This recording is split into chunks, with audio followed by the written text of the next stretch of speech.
उभारून गुढी आनंदाची, नव्या उमेदीची, नव्या हर्षाची. आली आली पहा गुढी पाडव्याची स्वारी. आनंद नमावे आज माझ्या घराघरी. आनंद नमावे आज माझ्या घराघरी. तर नमस्कार सर्वांना.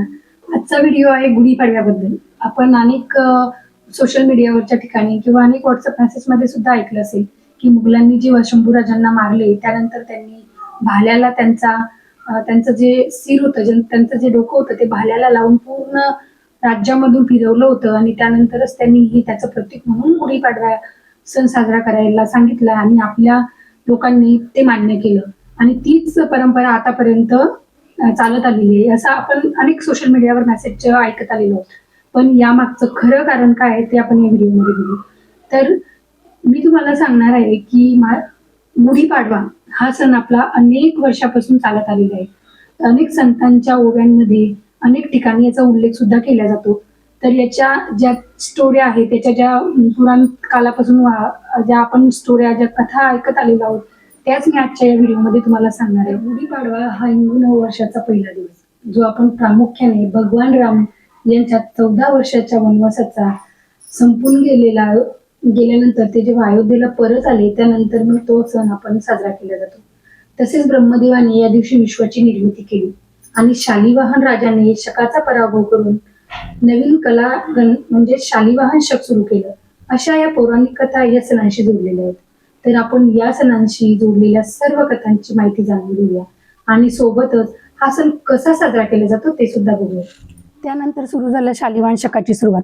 शालिवाहन नावाच्या कुंभाराच्या मुलांनी आपले मातीच्या सैनिकांमध्ये प्राण फुकून शकाचा पराभव केला आणि याच विजयाचे प्रतीक म्हणून या दिवशी गुढी उभारली जाते. ही कथा सुद्धा या सणांशी जोडली गेलेली आहे आणि त्या दिवसापासूनच शालिवाहन शक सुरू झालं. आणि त्यानंतर वालीच्या त्रासातून प्रभू श्री रामचंद्रांनी किष्किंधेवासियांना वालीच्या त्रासातून मुक्ती करून दिली आणि त्या विजयाचं प्रतीक म्हणून सुद्धा गुढी उभारल्या जाते. आणि याच गुढीला इंद्राच्या ध्वजाला म्हणजेच गुढीला ब्रह्मध्वज असे म्हणतात आणि जे विजयाचे आणि यशाचे प्रतीक सुद्धा म्हणून मानले जाते. या दिवशी घराघरात गुढी उभारून तोरण लावले जाते आणि नवे वर्षाचे अगदी उत्साहात स्वागत केले जाते. तर यातून मला हेच सांगायचं आहे की आपला हा सण खूप वर्षानुवर्षापासून चालत आलेला आहे. त्या सणाचा आणि आपल्या शंभूराजांच्या केलेला त्यांचा प्राण गेल्यानंतर त्यांच्या त्या डोक्याला त्या मुघलांनी पूर्ण सगळीकडे फिरवलं याच्याशी काही संबंध नाही. असं असतंही तरी आपल्या समाजाने म्हणजेच आपल्या महाराष्ट्रातील लोकांनी कोणत्याही व्यक्तीने ही मुघलांची अशी कोणतीच गोष्ट मान्य केली नसती आणि आपल्या देवाचा म्हणजेच आपल्या शंभूराजाचा असा अपमान केल्यानंतर त्यांनी केलेल्या नियमांचे पालन कोणीही केले नसते आणि तोच नियम मुख्य म्हणजे तो नियम आतापर्यंत चालवलाही नसता. तर आपली गुढी उभारण्याची प्रथा ही वर्षानुवर्ष चालत आलेली आहे. त्याचा आणि शंभूराजांच्या मरणाचा काही संबंध नाही. म्हणजेच आपण ही प्रथा ही गुढीपाडवाचा हा सण खूप वर्षापासून करत आलेलो आहोत आणि हे एक विजयाचं प्रतीक सुद्धा मानलं जातं. तर ही गुढी कशी उभारली जाते तर ते आपण गुढी कशी उभारतात. गुढी ही विजयाचा आणि समृद्धीचा पताका मानला जातो. ते उभारण्यासाठी आपण खालील वस्तूंचा वापर करतो. म्हणजेच मी सांगते एक पहिली गोष्ट म्हणजे बांबूची काठी. काठीच्या टोकावर जरीचे वस्त्र म्हणजे साडी किंवा खण ही नेसवली जाते आणि त्यावर कडुलिंबाची डहाळी आणि गाठी म्हणजे साखरेची माळ आणि त्याचबरोबर फुलांचा हार. शेवटी त्यावर तांब्याचा तांब्या किंवा चांदीचा तांबा हा कलश हा उघडा ठेवला जातो. आणि त्यानंतर कडुलिंबाचं महत्व. कडुलिंबाचं काय महत्व आहे तर या दिवशी सकाळी कडुलिंबाचं पान, जिरं, ओवा आणि गूळ याचं मिश्रण खाल्लं जातं. हे आरोग्यदायी आहे आणि त्याचा आपल्या आरोग्यावर खूप चांगला परिणाम होतो. हे मिश्रण आपल्या शरीरातील उष्णता कमी करते आणि आपली पचनशक्ती सुद्धा सुधारवते. हा सण हा चैत्र महिन्यात ऋतू बदलतात आणि त्याच वेळेस हा सण असतो. या गोष्टीमुळे शरीराची रोगप्रतिकार शक्ती असते ती वाढवण्यासाठी अत्यंत गुणकारी असते.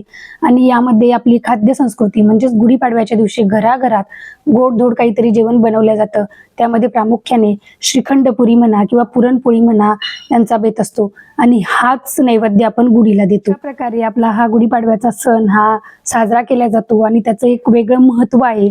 आपण हेच महत्व वर्षानुवर्ष सुमारे 300, 350, 400 न जाणे कित्येक वर्षापासून ही गुढी उभारण्याची प्रथा आपल्या सणामध्ये आपल्या हिंदू धर्मामध्ये आहे, याचा सोशल मीडियावर आलेल्या या चुकीच्या अफवांमध्ये विश्वास ठेवून आपण आपली संस्कृती, आपल्या परंपरा ह्या मागे पाडू नका. आपल्या मुलांना, आपल्या येणाऱ्या पिढीला या संस्कृती आणि ह्या परंपरा समजू द्या. आणि त्यामध्ये त्याच्या मागे एक वेगळी आपली आरोग्यदायी म्हणा किंवा एक वेगळी भावना सुद्धा आहे आणि ती सुद्धा आपण जपली पाहिजे. ह्या खोट्या अफवांवर विश्वास ठेवून आपण आपल्या परंपरा या म्हणजे आपल्या परंपरांना आपण डावलतोय असंच होईल. तर ह्या सोशल मीडियावर विश्वास ठेवून आपण जे काही चूक करतो, म्हणजे गुढीपाडवा हा सण वर्षानुवर्ष चालत आलेला आहे. आपल्या साधू संतांच्या, तुकाराम महाराजांच्या यांच्या बऱ्याच ओव्यांमध्ये आपल्याला ह्या गुढीपाडव्याविषयी खूप काही लिहिलेलं दिसतं, वाचलेलं दिसतं. आधी आपण या सगळ्या गोष्टींचा अभ्यास केला पाहिजे आणि नंतरच या अफवांवर विश्वास ठेवला पाहिजे. चला तर मग माझ्या या व्हिडिओमधून तुम्हाला थोडं तरी काही जाणवलं असेल, काही तुम्ही जाणून घेतलं असेल, तर नक्की व्हिडिओ लाईक, कॉमेंट करा आणि तुमचा अभिप्राय कळवा. ही माझी नवीन सुरुवात आहे. तर तुम्हाला या व्हिडिओमध्ये अजून काय हवं आहे हे सुद्धा तुम्ही सांगू शकता. तर माझा व्हिडिओ बघितल्याबद्दल सर्वांचे खरंच मनापासून आभार मानते आणि आता परत भेटूया एका नवीन व्हिडिओमध्ये. तोपर्यंत नमस्कार.